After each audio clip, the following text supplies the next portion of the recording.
Assalamualaikum warahmatullahi wabarakatuh. Alhamdulillah wassalatu wassalamu ala Rasulillah. Segala puji dan puja kehadirat Allah Subhanahu wa taala, juga salawat dan taslim kepada Nabi besar Muhammad sallallahu alaihi wa ala alihi wa sahbihi wasallam.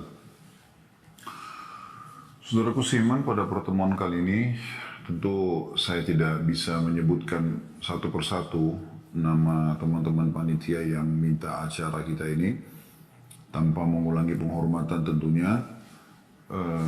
Tapi insya Allah kita coba lebih menghemat waktu untuk masuk ke tema kita. Dan judul tema kita ini sebenarnya sangat panjang teman-teman sekalian. Perjalanan atau kehidupan setelah kematian nanti. Tapi saya coba memberikan pendekatan makna supaya kita bisa memahami masalah ini. Yang pertama teman-teman sekalian berhubungan dengan masalah kematian. Mati ini adalah sebuah pintu yang semua orang akan masuk ke dalamnya. Tidak ada sesuatu pun di muka bumi ini, di alam semesta ini, kecuali Allah Subhanahu wa ta'ala tentunya, yang ada di atas arsy-Nya, di singgasananya, di atas langit sana, terkecuali itu tentunya, semuanya masuk dalam firman Allah Subhanahu wa taala, "A'udzu billahi minasyaitonir rajim, kullu nafsin dha'iqatul maut." Semua yang bernyawa itu akan meninggal, ya. Dan yang dianggap benda mati pun akan hancur dengan terjadinya kiamat. Dan ini adalah satu rukun iman kita yang kelima. Setelah iman kepada Allah, iman kepada malaikat, iman kepada kitab-kitab, iman kepada rasul-rasul, yang kelima adalah iman kepada hari kiamat.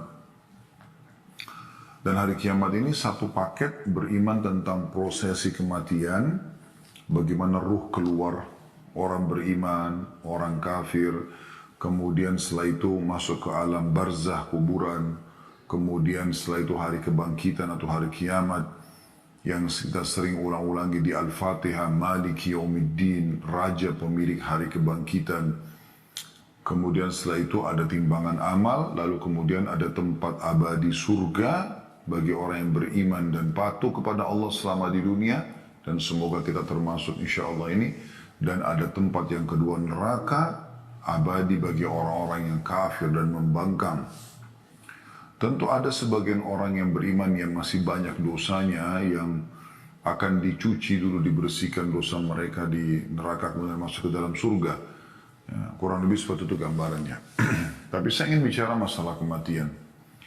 Teman-teman sekalian, perlu kita sadarkan diri kita semuanya, terutama saya tentunya yang berbicara pertama, baru kemudian teman-teman yang mendengarkan, kalau mati itu pasti kita lalui. Tidak mungkin tidak. Sehebat apapun Anda menjaga kesehatan Anda, ya, setinggi apapun titel Anda, sebanyak apapun harta, saldo Anda di rekening, investasi Anda di sebuah perusahaan, sebanyak apapun keturunan Anda, atau Anda masih muda, bujang ataupun gadis, atau Anda masih anak-anak, semua bisa menghadapi kematian. Dalam sebuah hadis qudsi disebutkan, pada saat Allah SWT menciptakan Adam, lalu Allah memperlihatkan anak keturunannya. Dan di setiap anak keturunan Adam, di matanya sudah ditulis ajalnya, batas waktu umurnya. Jadi kita semua sedang menjalani itu saja, prosesi itu. Kita bisa lihat bagaimana kematian di depan mata kita. Berapa banyak orang yang kita kenal, dari orang tua kita, kerabat, dari teman-teman, dari tetangga, lingkungan kita, atau orang senegara dengan kita, atau orang bahkan di dunia ini, di negara-negara yang lain. Apalagi di masa pandemi COVID ini, banyak sekali korban. Kita bisa lihat fenomena kematian itu terjadi. Hanya mungkin kita harus fahami dengan kacamata agama kita. Di dalam Islam, kematian itu bagi orang beriman adalah awal segalanya. Karena dengan mati, dia ibarat sebuah pintu, dia akan masuk kepada kehidupan yang abadi. Karena kehidupan akhirat ini semuanya adalah kehidupan abadi. Sudah nggak ada lagi kematian. Allah katakan dalam Al-Quran, la yadukuna al-mauta illa mautatal ula. Orang yang sudah menuju ke akhirat, mereka tidak akan rasakan lagi kematian, kecuali kematian yang pertama saja. Dan pada saat terjadi beberapa syuhada, ya, meninggal di peperangan bersama Nabi SAW, Nabi SAW menyusun jenazah mereka sambil mengatakan, teman-teman kalian ini sedang berbicara dengan Tuhan kalian. Mereka minta agar dikembalikan ke dunia, agar mereka bisa berperang lagi. Ya, mereka bersedia untuk ditusuk lagi oleh musuh karena melihat begitu besarnya pahala dan balasan yang Allah berikan hanya karena mati di jalan Allah saja. Maka Allah SWT berfirman kepada mereka, sudah menjadi peraturanku, kalian tidak akan pernah kembali lagi ke sana. Maka mereka mengatakan, kalau begitu ya Allah, ya sampaikan kepada saudara-saudara kami yang belum menyusul kami agar mereka jangan takut dan jangan bersedih. Hanya yang jadi masalah sekarang teman-teman sekalian, kematian bagi orang kafir, orang munafik, orang musyrik yang menyekutukan Allah Subhanahu wa taala dan mereka tidak bertaubat sebelum meninggal, dalam arti kata beriman kepada Allah Subhanahu wa taala dan beramal saleh, maka mereka akan menghadapi kematian sebagai sebuah, ya, penyesalan yang abadi. Ya, akhir segalanya bagi mereka. Kalau orang beriman, awal segalanya. Ya. Dan teman-teman bisa lebih jauh, insya Allah bisa mengikuti ceramah kami tentang ini di playlist YouTube Khalid Basalamah Official. Insya Allah ada kajian kitab At-Tadhkirah. Ya, itu yang tulis oleh Imam Qurtubi rahimahullah. Kita sudah panjang lebar menjelaskan tentang satu persatu prosesi kematian dan seterusnya. Tapi saya juga tetap akan berikan gambaran. Ini kata kunci tadi yang awal, ya, yaitu mati akan menjadi awal segalanya bagi orang-orang beriman. Ya, tidak ada sesuatu yang menyedihkan bagi mereka pada saat meninggal. Makanya para salafus saleh dulu, mereka kalau ada yang sedang sakit dan menghadapi kematian, maka teman-temannya datang sambil mengatakan berita gembira buat kamu. Orang mau meninggal lalu dikatakan berita gembira, gitu. Maka tentu kita perlu tahu kenapa. Kenapa kok dia mengatakan berita gembira kepada temannya yang sakit keras, yang sedang mau menghadapi sakaratil maut. Maka terjelaskan setelah itu mereka mengatakan, maksudnya setelah apa yang mereka paparkan, ya, mereka mengatakan karena sebentar lagi kau akan bertemu dengan Allah, kau akan bertemu dengan Rasulullah SAW, kau akan melihat surgamu. Ya. Karena memang dengan kematian kita baru mendapatkan apa yang Allah janjikan. Jangan lupa teman-teman sekalian, ayah kita semuanya, ayah seluruh manusia yang bernama Adam alaihissalam, Allah ciptakan untuk dimasukkan ke dalam surga. Dan bukan di dunia ini, ya, atau di bumi. Allah subhanahu wa ta'ala menciptakan Adam alaihissalam dan keturunan untuk di surga. Lalu Allah subhanahu wa ta'ala menguji Adam alaihissalam dengan diturunkan di muka bumi. Lalu diturunkanlah syarat-syarat peraturan-peraturan, siapa yang patuh dia akan kembali ke surga, siapa yang membangkang disiapkan tempat lain yaitu neraka. Oleh karena itu teman-teman, dari poin ini, setiap orang di antara kita yang punya kerabat yang masih non-muslim, ya, Anda berusaha untuk menyampaikan Islam itu, dan tugas Anda hanya menyampaikan. Usahakan jangan sampai mereka meninggal dunia kecuali dalam keadaan Islam. Sebagaimana Allah SWT mengatakan, وَلَا تَمُوتُنَّ إِلَّا وَأَنْتُمْ مُسْلِمُونَ. Dan janganlah kalian meninggal kecuali dalam keadaan Islam. Baik teman-teman sekalian, setelah kita menjelaskan tadi tentang masalah kematian sepintas, Allah Subhanahu wa Ta'ala juga menciptakan segala itu berpasang-pasangan, ya. Ini kurang lebih kerangka fikir poin keduanya, supaya kita bisa membentuk kerangka fikir tentang apa bahasan kita.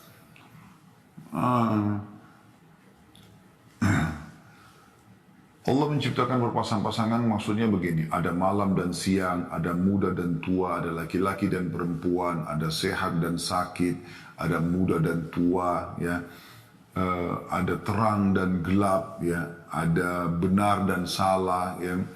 Ini berpasang-pasangan, ada kanan, ada kiri, ya.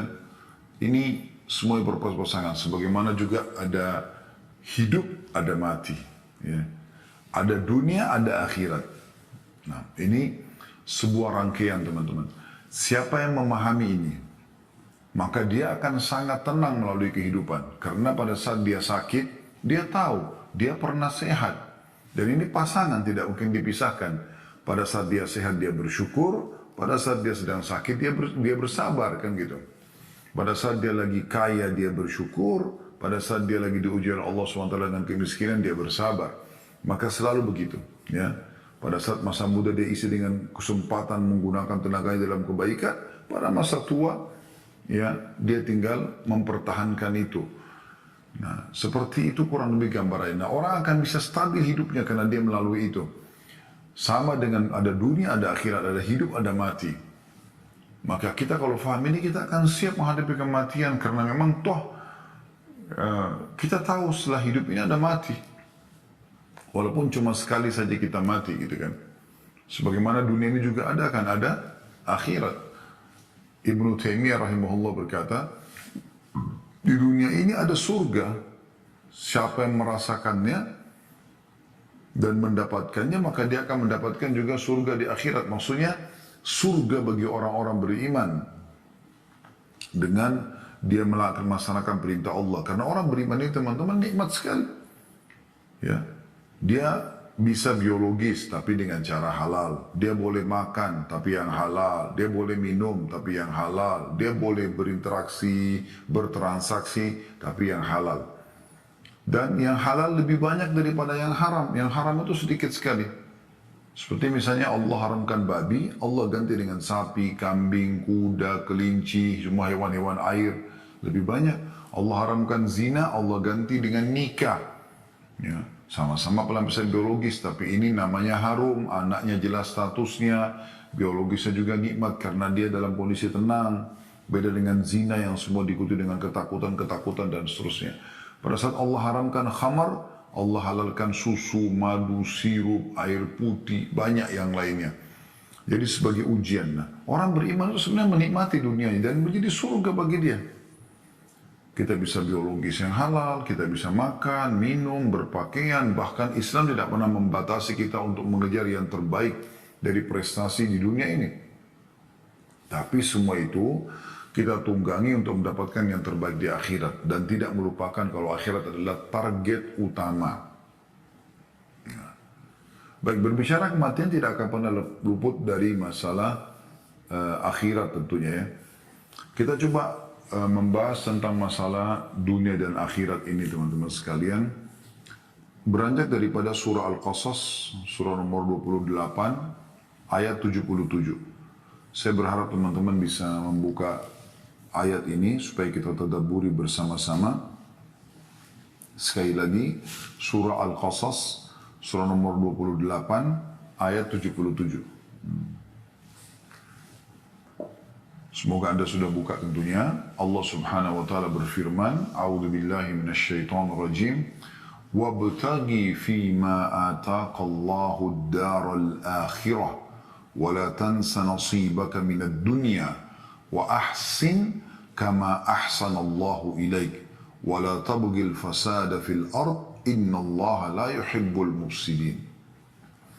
Dan carilah apa yang telah Allah anugerahkan kepadamu dari kebahagiaan negeri akhirat.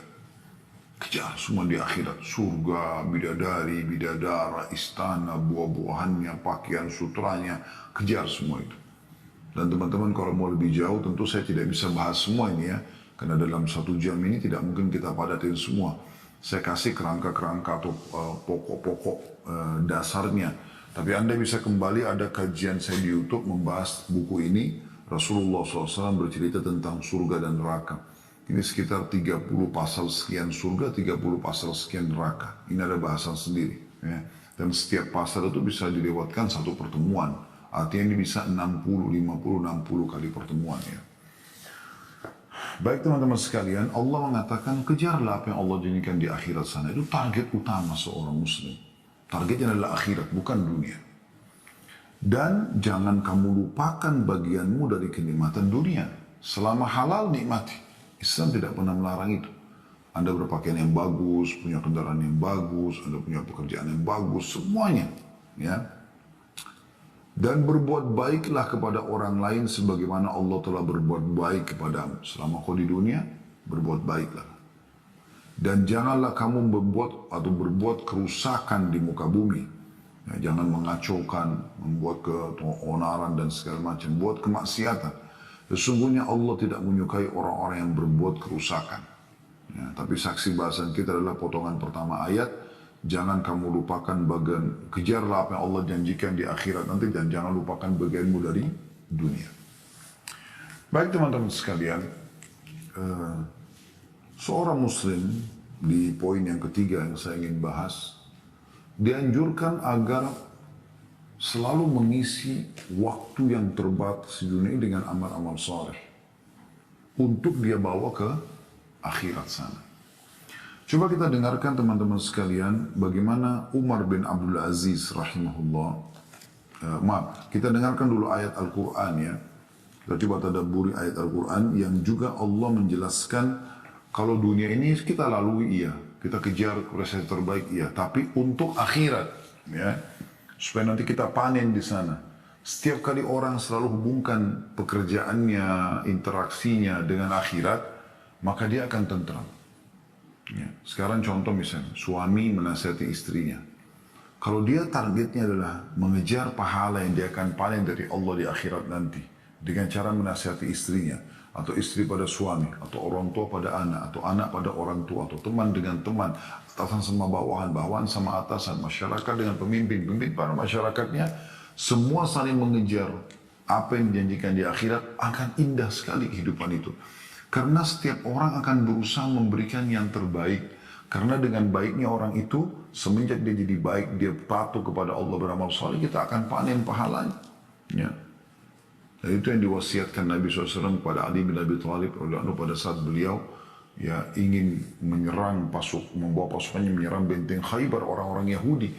Beliau mengatakan, hai Ali, ketahuilah, kalau kau menjadi penyebab satu orang dapat hidayah, dapat petunjuk, maka kau akan mendapatkan lebih baik daripada humurun ni'am. Humurun ni'am itu nikmat terbesar ya, yang buat orang senang di muka bumi ini. Pada saat itu digambarkan dengan unta betina yang sudah memerah badannya atau besar gitu ya. Allah berfirman dalam surah Mu'min ayat 39. Surah Mu'min ayat 39, kalau Anda mau buka juga silahkan. Potongan ayat di situ Al-Mu'min 39. Potongan ayatnya ada di situ. A'udzubillahi minasyaitonirrajim. Innama hadhil hayatud dunya mata'un wa innal akhirata hiya darul qarar. Sesungguhnya kehidupan dunia ini hanya kesenangan sementara. Ya, pupuk untuk bawa ke akhirat. Dan sesungguhnya akhirat itu negeri yang kekal. Negeri yang abadi. Di dunia ini kalau ada seseorang yang sudah meninggal dunia, teman-teman sekalian, kita kehilangan dia masuk kuburan, kemudian kita masih hidup di dunia. Kita kehilangan interaksi sama dia di dunia ini. Tapi kita akan, orang yang beriman tentang akhirat tahu ini akan ketemu bersama dengan dia. Akan bersama dengan dia. Kita semua akan ketemu dengan seluruh manusia, bahkan Nabi Adam AS. Bukan cuma ayah, kakek, atau nenek kita ke atas. Sampai ke Nabi Adam AS kita akan ketemu dengan para nabi-nabi yang pernah kita dengar kisahnya dalam Al-Quran, kita akan ketemu dengan mereka. Cuma memang yang penting adalah bagaimana tiket Anda sama dengan orang-orang beriman. Iman dengan amal soleh akan ke surga bersama mereka. Kalau kufur, pembangkangan, kemunafikan, kemusyrikan akan ke neraka bersama dengan orang-orang yang membangkang. Fir'aun dan grup-grupnya tentunya. Nabi SAW menggambarkan tentang bagaimana seorang mukmin selalu menjadikan akhirat sebagai targetnya. Dunia dia lalui iya. Nabi SAW menikah. Nabi SAW punya anak, punya cucu. Nabi SAW punya bisnis, berbisnis. Nabi SAW menjadi pemimpin. Ya. Nabi SAW juga berinteraksi dengan masyarakat, anak kecil, orang tua, laki-laki, perempuan, seperti itu. Dan beliau mengingatkan kepada kita semua dalam hadisnya yang diriwayatkan oleh Tirmidzi, Ibnu Majah, Al-Hakim juga meriwayatkan dan ini disahihkan oleh Syekh Albani rahimahullah semuanya. Kata Nabi SAW, Mali walid dunya innama mathali wa mathalud dunya kamathali rakibin qala fi dhilli syajaratin thumma raha wa tarakaha. Aku sama sekali tidak memiliki keakraban dengan dunia. Perumpamaanku dengan dunia bagaikan seseorang yang berada dalam perjalanan. Dia beristirahat di bawah sebuah pohon rindang, lalu dia pergi dan meninggalkannya. Ya, jadi artinya seorang mukmin bukan menjadi target utamanya dunia. Bahkan para sahabat ya dinukil dari para tabi'in menukil dikatakan bahwasanya saya telah menemui orang-orang, maksudnya dari kalangan sahabat Nabi, yang tidak pernah sama sekali mereka merasa sedih dengan hilangnya dunia dari mereka atau apapun dari urusan dunia ini. Mereka lebih merasa sedih kalau ketinggalan sholat subuh berjamaah, mereka lebih sedih daripada ketinggalan sholat tahajudnya, mereka sedih kalau tidak sempat bersedekah, kalau tidak sempat membaca Al-Quran, itu yang mereka sedih. Karena targetnya akhirat. Targetnya akhirat. Dunia datang, alhamdulillah, dia berusaha maksimal. Tidak dapat atau luput dari dia, maka dianggap kecil bagi dia. Asal jangan sesuatu yang akan dia bawa menuju ke akhirat ini yang hilang. Dan Nabi SAW juga mengingatkan kepada kita, kun fid dunya ka'annaka gharibun aw abiri sabil. Jadikan dirimu di dunia ini seperti orang yang asing atau hanya orang yang melintas saja. Hadis riwayat Bukhari. Hadis riwayat Bukhari.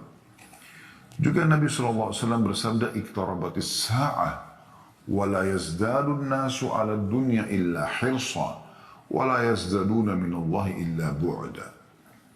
Hari kiamat telah dekat. Sudah banyak miliaran orang melewat sebelum kita sudah meninggal semuanya. Kita pun akan masuk dalam keramaian itu, akan meninggal juga. Kemudian akan datang generasi setelah kita sampai terjadi kiamat. Lalu dibangkitkan semuanya. Ya, enaknya kita sebagai orang beriman sudah dapat bocorannya itu teman-teman sekalian. Kata Nabi SAW, hari kiamat telah dekat. Karena sudah tinggal sedikit, ini ujung-ujungnya saja kita hidup di akhir-akhirnya. Ya, sampai kata Nabi SAW, hitunglah termasuk tanda-tanda kiamat adalah meninggalnya aku. Dan Nabi SAW sudah meninggal 1400 tahun yang lalu. Hari kiamat sudah dekat. Tidak ada yang bertambah dalam diri manusia terhadap dunia melainkan ketamakan saja. Ada orang yang terlalu berlebihan, dunia aja dan tidak mau berpikir akhirat. Sehingga dia tidak perlu tahu itu halalkah, itu haramkah. Intinya dia dapatkan sikut sana, sikut sini, menipu sana, menipu sini, durhaka sama orang tua dan segala macam. Dan mereka tidak bertambah kepada Allah melainkan semakin jauh saja. Yahya bin Mu'adz mengatakan, rahimahullah, aku sama sekali tidak memerintahkanmu untuk meninggalkan dunia. Akan tetapi, aku memerintahkanmu untuk meninggalkan dosa-dosa.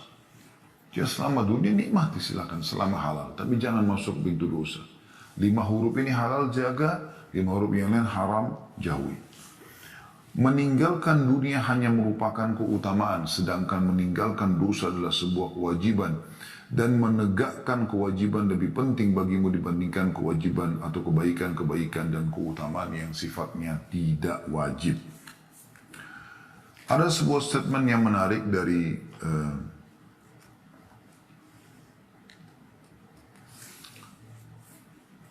Umar bin Abdul Aziz rahimahullah.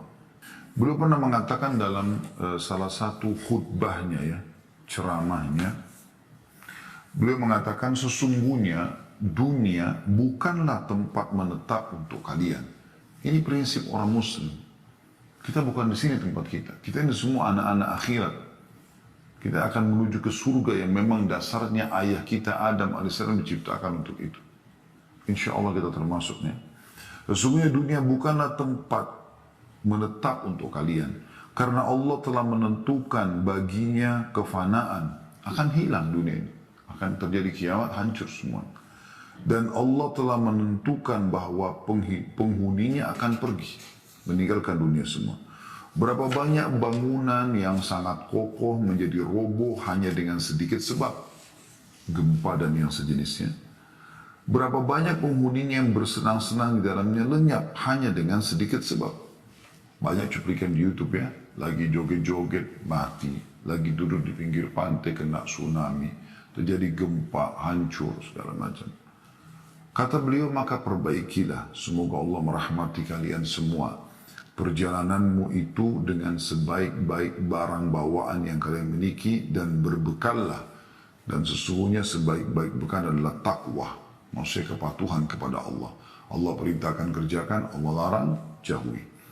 Dan ketika dunia ini bukanlah tempat menetap bagi seorang mukmin dan bukan pula tanah airnya yang hakiki, maka seyogianya ia di dunia ini berada dalam satu keadaan di antara dua keadaan, yakni sebagai orang asing yang singgah di sebuah negeri yang di dalam benaknya hanyalah berbekal untuk kembali ke tanah airnya, dan atau yang kedua, bagikan seorang musafir yang sama sekali tidak singgah, siang dan malam hanya diisi dengan perjalanan menuju tempat tujuan, atau yang dimaksud sini adalah akhiratnya.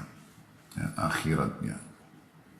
Jadi ini sebuah statement yang menarik ya. Beliau mengatakan dalam khutbah yang lain juga, setiap perjalanan membutuhkan bekal, maka bekalilah diri kalian dengan takwa untuk perjalanan dari dunia menuju akhirat. Jadilah seperti orang yang benar-benar diancam dengan siksa Allah sehingga kalian merasa takut dan berharap. Dan janganlah merasakan tenggang waktu yang masih panjang sehingga hati menjadi keras dan akhirnya kalian tunduk kepada musuh. Karena sungguhnya panjang angan-angan bagi orang yang tidak tahu bahwa dia tidak akan menemukan waktu sore ketika dia berada di waktu pagi, dan bagi orang yang tidak tahu bahwa dia tidak akan menemukan waktu pagi ketika dia berada di waktu sore, padahal kematian sebenarnya telah ditetapkan baginya pada waktu itu. Teman-teman yang ikuti acara kita ini, saya ingin berbagi teman-teman sekalian. Apa yang menjamin sekarang saya dan Anda? Saya mungkin di ruangan ini, Anda mungkin di tempat Anda masing-masing. Seseorang di antara kita tiba-tiba melihat malaikat maut. Dan itu pasti terjadi. Tidak mungkin tidak. Anda tidak akan mungkin bisa luput dari itu. Dan itu hanya Anda yang menyaksikannya. Anda kalau ketik di YouTube kematian tiba-tiba, banyak sekali cuplikan. Ya, hanya untuk ambil pelajaran saja. Ada orang lagi ngobrol sama teman yang tiba-tiba jatuh. Ada orang yang lagi mabuk-mabukan menyanyi jatuh. Ada juga orang yang lagi ceramah meninggal. Orang baik, orang jahat semua akan mati. Bahkan orang nabi-nabi pun sudah meninggal. Dan pada saat itu teman-teman, kita udah nggak bisa buat apa-apa. Pada saat malaikat maut itu datang, kita nggak bisa buat apa-apa. Yang ada cuma penarikan ruh. Apa kata Nabi SAW? Kalau orang beriman akan melalui kematian, maka akan datang kepadanya 3 sosok malaikat. 1 malaikat maut di ubun-ubun kepalanya, 2 malaikat kasih sayang di kiri kanannya, membawa kain kafan dari surga. Kemudian malaikat pun akan mengatakan, hai jiwa yang baik, keluarlah kepada rahmat dan karunia Tuhanmu. Maka roh itu keluar dengan sangat cepat seperti air dari mulut kendi. Belum sesaat keluar, dipegang oleh malaikat rahmat kasih sayang tadi, lalu dibungkus dengan kain dari surga, lalu dibawa ke langit, menembus 7 lapis langit, menghadap kepada Allah Subhanahu Wa Taala. Ya. Kemudian setiap malaikat yang dilewati oleh roh tersebut bertanya kepada malaikat yang membawanya, siapa ini? Ruh siapa ini? Karena mengeluarkan bau lebih wangi dari kasturi, dari bau kasturi. Semoga kita insya Allah termasuk itu. Maka malaikat rahmah mengatakan, Fulan bin Fulan, namanya yang paling baik di dunia. Ini penyampaian Nabi SAW, bukan penyampaian saya. Ya, ini wahyu yang diberikan bocorannya kepada kita. Bagaimana prosesi orang kalau meninggal itu. Maka malaikat-malaikat mengatakan, semoga Allah membiarkan ruhnya lewat di sisi kami karena wanginya. Lalu terdengarlah suara dari langit mengatakan, catatkan hambaku dia termasuk penghuni surga, kembalikan dari dunia karena di sana saya ciptakan, di sana pula saya akan bangkitkan.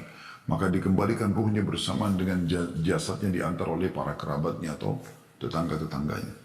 Pas tiba di kuburan dimasukkan, kata Nabi SAW, 3 langkah mereka pulang, dia masih bisa mendengarkan suara sendalnya. Kemudian ya, datanglah 2 malaikat Munkar dan Nakir menundukkannya lalu menanyakan, siapa Tuhanmu, siapa Nabimu, apa kitabmu. Mungkin Anda sudah sering dengar cerita orang-orang tua kita dan guru-guru ngaji kita waktu kecil masalah ini ya.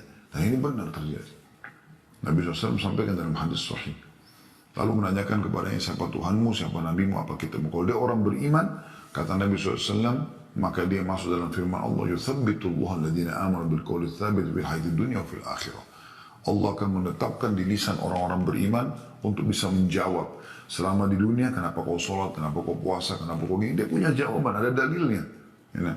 Dan di akhirat, maksudnya di alam barzah, di kuburan, dia akan bisa menjawab pertanyaan malaikat tersebut. Setelah dia jawab, Tuhanku Allah, Nabiku Muhammad, kitabku Quran, maka dibukakan baginya pintu neraka. Api panas, yang bau yang tidak sedap.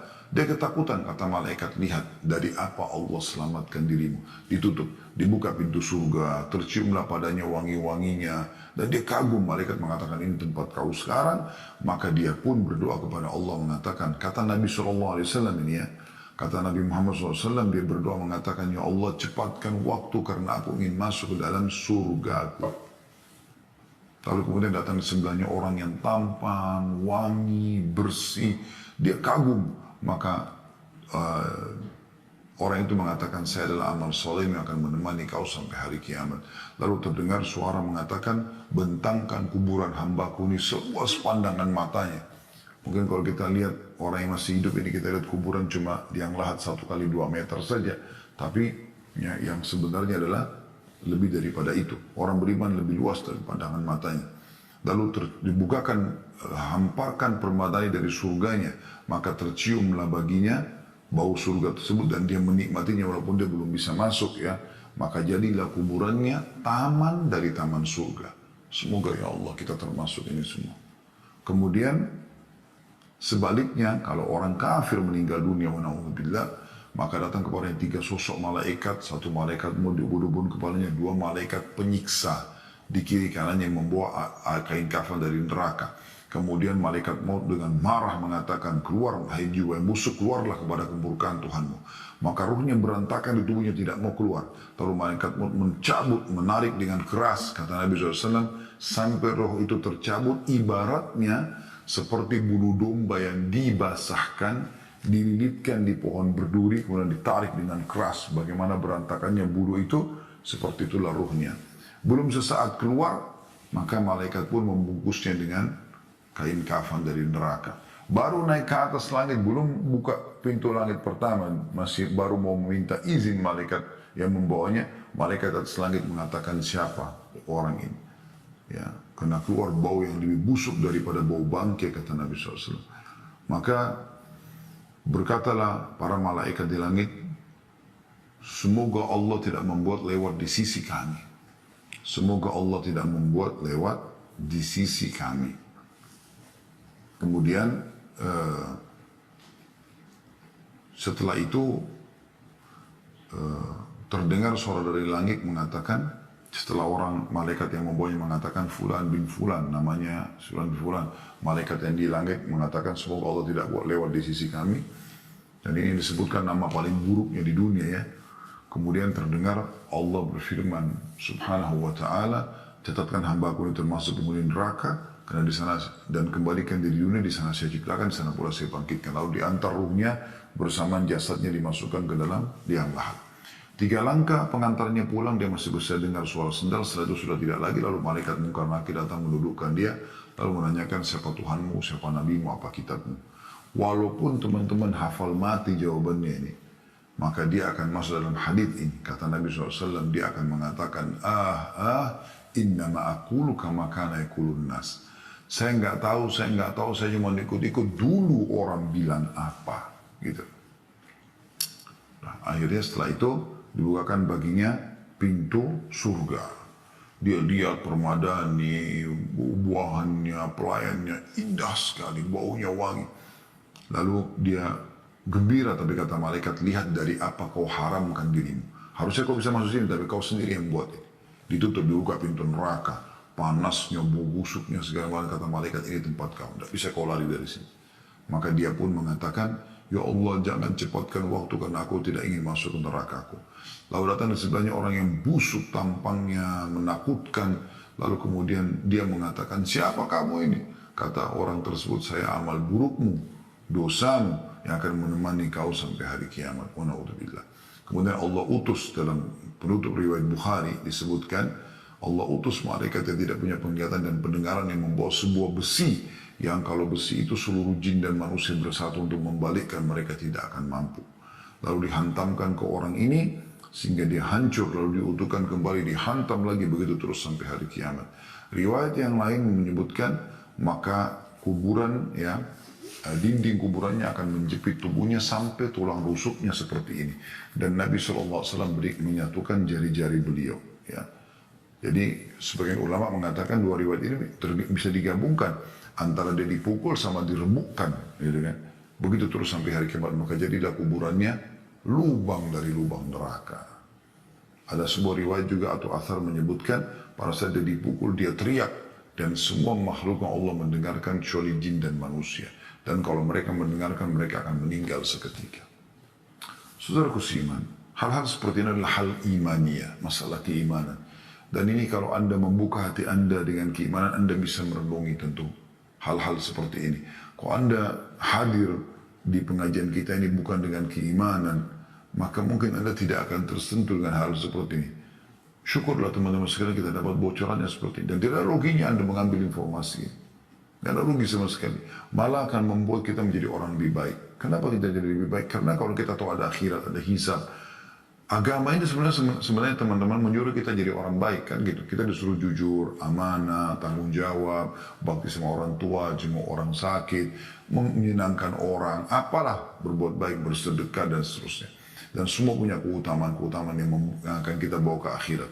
Dan kita dilarang bohong, menipu, gunjing, fitnah, mukul, caci maki, mencuri, dilarang semuanya, mengganggu orang dan diancam dengan ancaman yang berat. Jadi sebenarnya Anda kalau menjadi orang yang agamis dan Anda faham masalah ini, Anda menjadi orang yang baik. Karena memang agama memandu kita untuk itu. Apalagi Anda hubungkan ini semua dengan akhirat, itu luar biasa. Kehidupan Anda akan sangat mudah ya Anda lalui tentunya.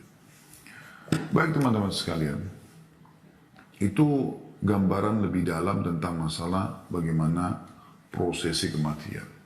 Ya. Saya masih ingin menitikberatkan sebuah hadis tentang bagaimana seorang mukmin boleh berprestasi di dunia. Tapi ingat, prestasinya yang halal. Dan usahakan Anda selalu hubungkan dengan akhirat. Apa kata Nabi SAW? Innamad dunya li arba'ati nafar. Dunia ini penghuninya ada 4 saja. Ya, 4 golongan gitu. Abdun razaqahu Allahu malan wa ilman fahuwa yattaki fihi rabbah wa yasilu fihi rahimah wa ya'lamu lillahi fihi haqqa fahadha bi afdalil manazil. Golongan yang pertama dan ini yang paling terbaik, semoga kita termasuk dalamnya insyaallah, adalah seorang hamba yang Allah karuniai dia harta dan ilmu, malan wa ilman. Kemudian dia bertakwa kepada Allah di keduanya. Maka dengan harta dan ilmu itu dia melanjutkan hubungan silaturahim dan dia mengetahui hak-hak Allah di situ. Dia bersedekah, dia zakat, ya, dia bersyukur. Maka ini adalah yang paling afdal di antara 4 golongan ini. Golongan kedua, wa abdun razaqahu Allahu ilman wa lam yarzuqhu mala. Seseorang hamba Allah karunia ilmu tapi belum dikasih harta. Pintar ilmu agama tapi dia miskin. Fahuwa sadikun niyah, tapi dia ikhlas niatnya. Dia tulus menerima keadaannya itu.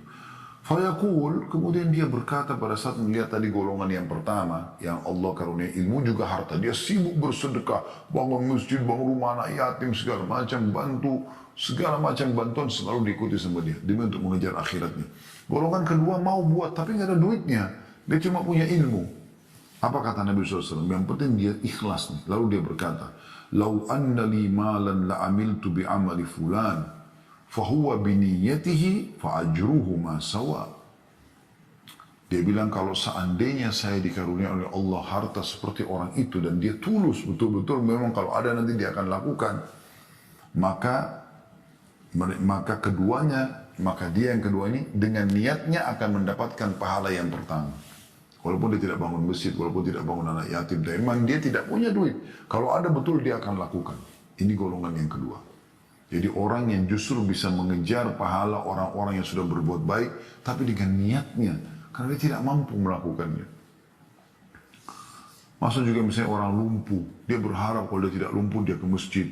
Dia berharap kalau dia mampu dia pergi haji, dia pergi jihad. Nah ini semua masuk dalamnya. Kemudian golongan yang ketiga, yaitu وَعَبْدٌ رَزَقَهُ اللَّهُ مَالًا وَلَمْ يَرْزُقْهُ عِلْمًا فَهُوَ يَتَخَبَّطُ فِي مَالِهِ بِغَيْرِ عِلْمٍ وَلَا يَتَّكِدْ فِيهِ رَبَّهُ وَلَا يَصِلُ فِيهِ رَحِمَهُ وَلَا يَعْلَمُ فِيهِ لِلَّهِ حَقًّا وَهَذَا بِأَخْبَثِ الْمَنَازِلِ. Golongan ketiga adalah, jangan sampai Anda jadi ini, orang yang Allah karuniai harta tapi nggak punya ilmu agama sama sekali. Nggak faham mana halal, mana haram, mana hak Allah. Maka dia tidak bertakwa kepada Allah di hartanya. Dia tidak silaturahim dengan hartanya, tidak bantu kerabat-kerabatnya yang susah, bakti sama orang tuanya misalnya, bantu saudara-saudaranya. Dia juga tidak mengetahui hak Allah di situ, maksudnya tidak bersedekah, tidak zakat. Maka ini adalah orang yang paling buruk. Kaya raya tapi nggak ada ilmunya, nggak ada ilmu agamanya, sehingga hartanya semua untuk foya-foya, untuk diskotik, untuk bar, untuk segala macam gitu ya, maksiat, buka pabrik minuman keras dan segala macam. Kemudian ada golongan keempat, ini lebih buruk lagi. Golongan ketiga sudah buruk, ya, karena dia punya harta tapi habis foya-foya di jalan syaitan. Golongan yang keempat lebih buruk lagi. Wa abdun lam yarzukhu Allahu malan wala ilma. Yaitu golongan yang Allah tidak kasih ilmu, nggak punya harta, miskin, ya, bodoh lagi, nggak paham agama. Ini biasa jadi kayak tim hore meramaikan, ya, orang buka maksiat ini, oh oke, dia datang, dikasih baju kaos datang, wah, nggak ada ilmunya, ikut-ikut bermaksiat. Dia bukan ikuti kelompok pertama sama kedua, tapi dia ikuti kelompok yang ketiga tadi ya. Wa yaqul, sambil dia berkata, "Lau anna li malan la amiltu fihi bi amali fulan, fa huwa bi niyatihi fa wizruhu ma sawa." Lalu dia bilang, kalau saya juga punya duit, saya akan buat seperti orang yang ketiga nih, bangun diskotik, bar, tempat maksiat. Maka dengan niatnya itu, mereka sama dosanya.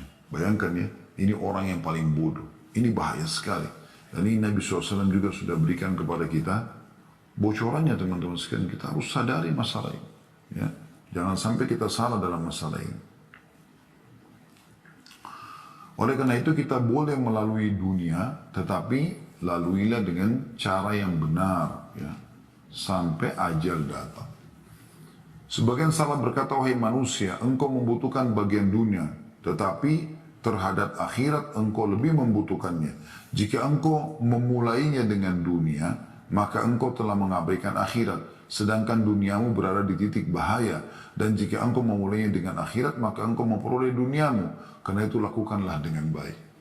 Maka ada istilah kan, siapa yang mengejar akhiratnya, dunianya akan ikut. Dan siapa yang mengejar dunia, akhiratnya akan luput.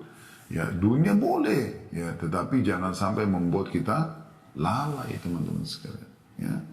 Jangan sampai lalai. Ingat, akhirat itu jauh lebih besar, jauh lebih banyak manfaat yang bisa didapatkan. Makanya Nabi SAW bersabda dalam sebuah hadis, perumpamaan dunia kali ini dibandingkan akhirat, ya, adalah seperti telunjuk seseorang dari kalian yang diletakkan di dalam lautan, kemudian dia angkat. Lihatlah berapa banyak tetesan air yang ikut di jarinya dan berapa banyak yang ada di lautan itu. Dunia yang air yang kita celupkan jari kita di lautan lalu kita angkat sedikit tersisa, apalagi kalau kena angin bisa kering. Sementara akhirat ini adalah ini yang luas. Makanya Allah bilang dalam Al-Quran kan, walal akhiratu khairun wa abqa. Akhirat lebih baik dan lebih kekal. Ya. Waktu Nabi Muhammad SAW mau meninggal dunia, sahabat banyak yang menangis, merasa kehilangan. Maka beliau dalam kondisi lemah datang, memaksakan diri ke masjid. Kemudian beliau naik di atas mimbar, lalu beliau mengatakan, wahai manusia, jangan kalian sedih.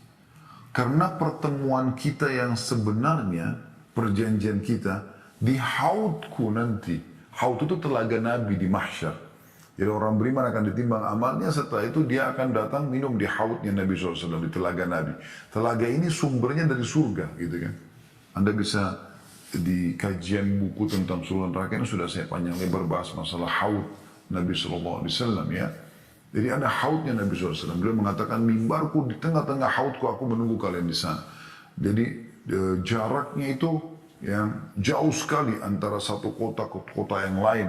Jaraknya yang besar sekali. Dan diisi dengan seperti jumlah bintang-bintang di langit dari canteng-canteng untuk minum.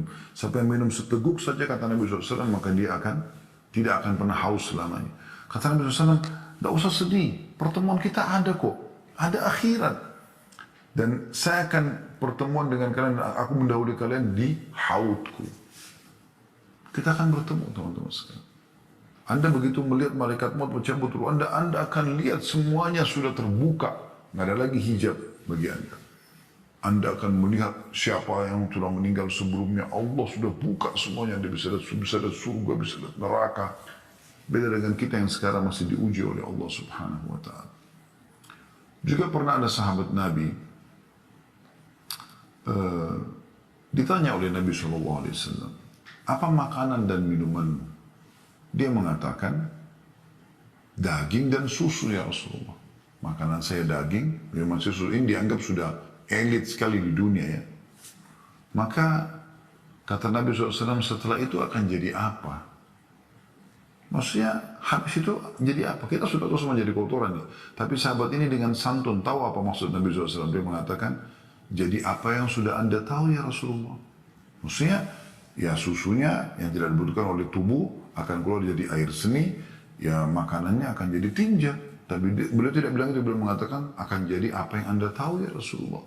Kata Nabi SAW, sesungguhnya Allah menjadikan perumpamaan dunia ini seperti ya apa yang keluar dari manusia dari sisa atau ampas makanan dan minuman itu. Jadi maksudnya dunia ini sebentar, kita akan tinggalkan teman-teman sekalian. Dan kematian pintu untuk menuju ke sana. Oleh karena itu, kita coba hidup untuk akhirat. Jangan yang lainnya. Bagaimana kita hidup untuk akhirat kita. Ya, kita tahu setelah kematian itu ada kehidupan di sana. Bukan tidak ada kehidupan. Dan itu adalah salah satu rukun iman kita tentunya. Oleh karena itu, para sahabat, para tabi'in, orang-orang saleh, mereka selalu saja berbuat hal-hal yang baik. Dan selalu mereka tarikan adalah akhirat, adalah akhirat, adalah akhirat. Selalu begitu, wasiat-wasiatnya tentang akhirat. Pernah Hasan Basri rahimahullah jalan mengantar jenazah. Lalu beliau sambil berzikir. Ada satu anak muda di sebelahnya. Lalu bertanya, wahai imam, imam ini kalau kita kayak kiai, kenapa anda berzikir? Kata beliau, berzikirlah wahai anak muda. Karena yang sedang kita antar sekarang ini, jenazah ini, nggak bisa lagi berzikir. Setiap ada kesempatan beramal soleh teman-teman jangan sia-siakan. Kesempatan emas. Anda yang masih ikutin acara ini, Anda masih punya kesempatan emas.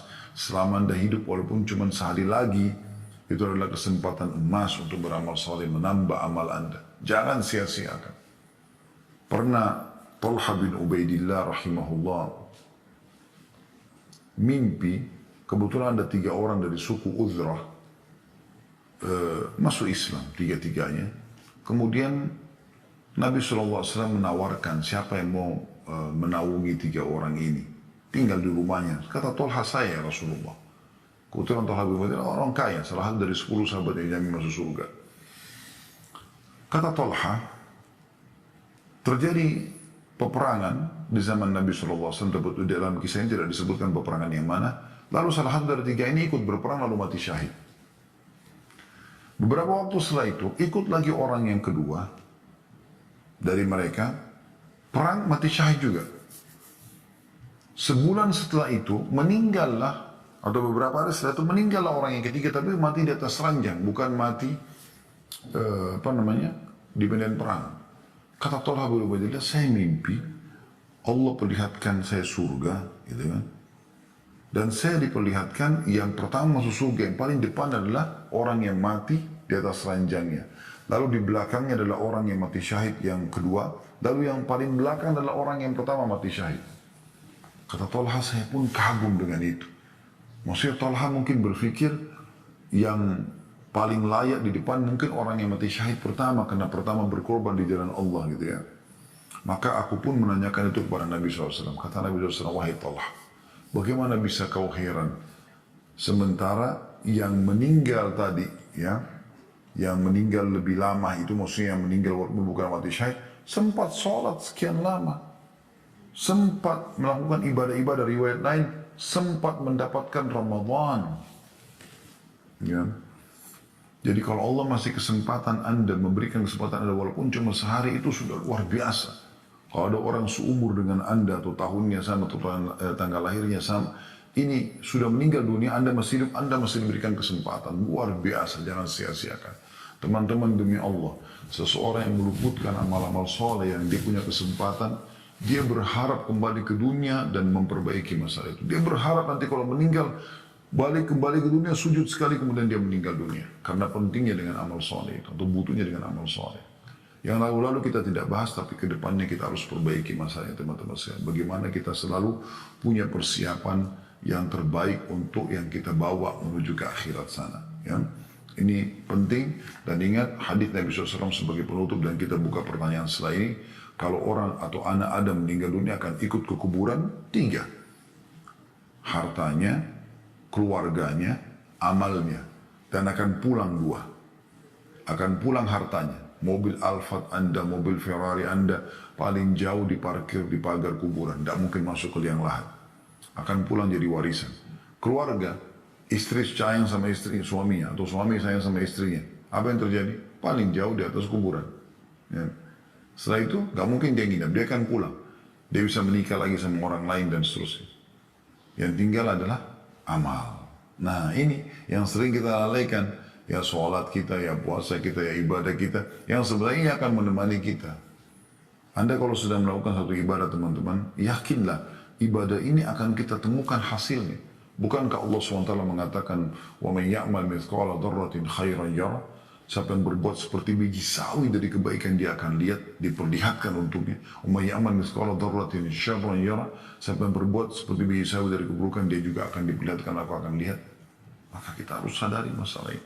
Jangan sia-siakan peluang amal soleh, dan tutup semua peluang-peluang berbuat dosa semaksimal mungkin. Kalau Anda pernah lakukan, Anda bertobat kepada Allah Subhanahu wa Ta'ala.